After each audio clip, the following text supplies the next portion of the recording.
नमस्कार, कोडवर्ड संवाद में आपका स्वागत है। हम लोगों की आवाज रमेश पटेल। लोकसभा में विपक्ष के नेता राहुल गांधी ने कहा अमित शाह और नरेंद्र मोदी गद्दार है। उन्होंने देश के संविधान को खत्म किया।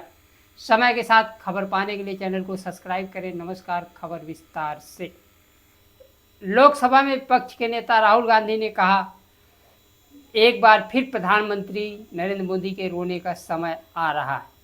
नोटबंदी हिंदुस्तान के किसानों, मजदूरों और छोटे व्यापार पर आक्रमण था। नोटबंदी का लक्ष्य आपके मेहनत, आपका पैसा अडानी अंबानी के हवाले करना था। वही लक्ष्य लॉकडाउन का था।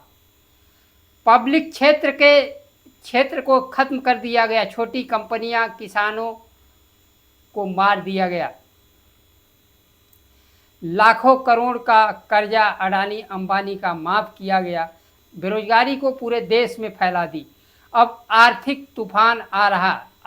ऐसा तूफान आ रहा है जो हिंदुस्तान में ने पहले नहीं देखा, क्योंकि हमारा तेल हॉर्मुज से आता है और हॉर्मुज को बंद कर दिया गया है। नरेंद्र मोदी चुनाव से पहले कहते हैं कोई कमी नहीं है, सब कुछ ठीक है।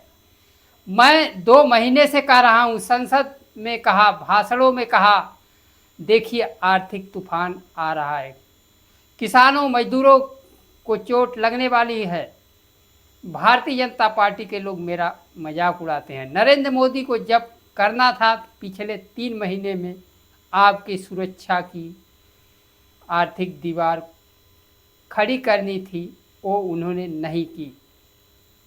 मेलेनी जी को टॉफ़ी खिला रहे हैं और वीडियो बना रहे हैं जैसे मजाक चल रहा है। वापस आएंगे तो देखना क्या होता है। आर्थिक तूफान की चोट लगेगा, उसके बाद मोदी जी हाथ जोड़ेंगे। भाइयों बहनों, किसानों को खाद नहीं मिलेगा, पेट्रोल डीजल महंगा हो जाएंगे। पेट्रोल डीजल महंगा होने में मोदी जी को कोई गलती नहीं है।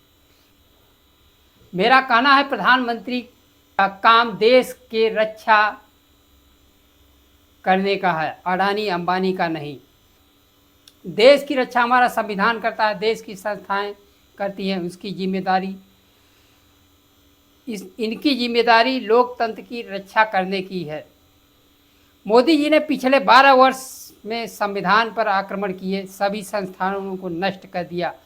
आरएसएस के लोगों को हर विश्वविद्यालय में कुलपति बनाया। चुनाव आयोग पर पूरा कंट्रोल किया। वोट चोरी का व्यवस्था बनाया।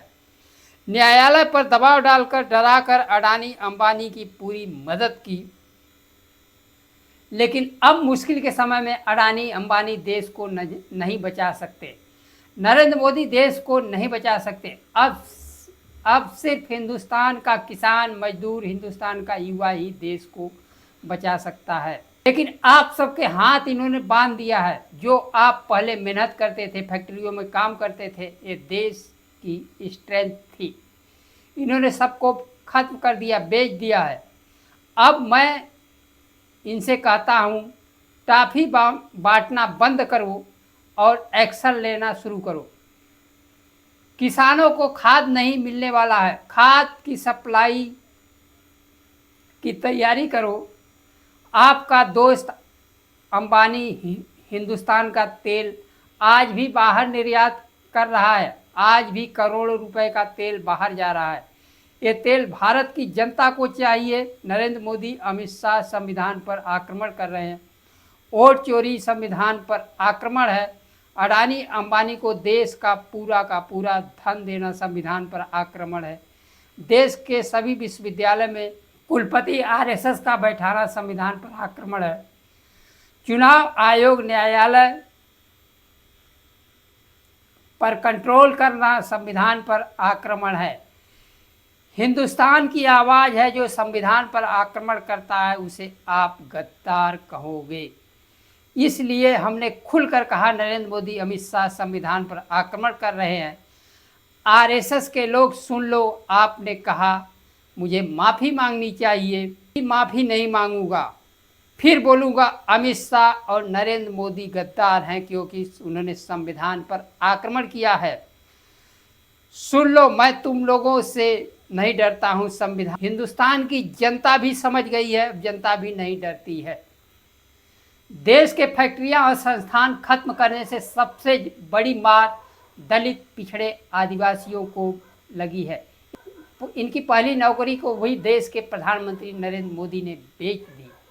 सामान्य वर्ग के लोग तो पहली नौकरी पा चुके हैं, लेकिन दलित, पिछड़े जो पहली नौकरी के कतार में थे, इनकी नौकरी भी छीन ली गई।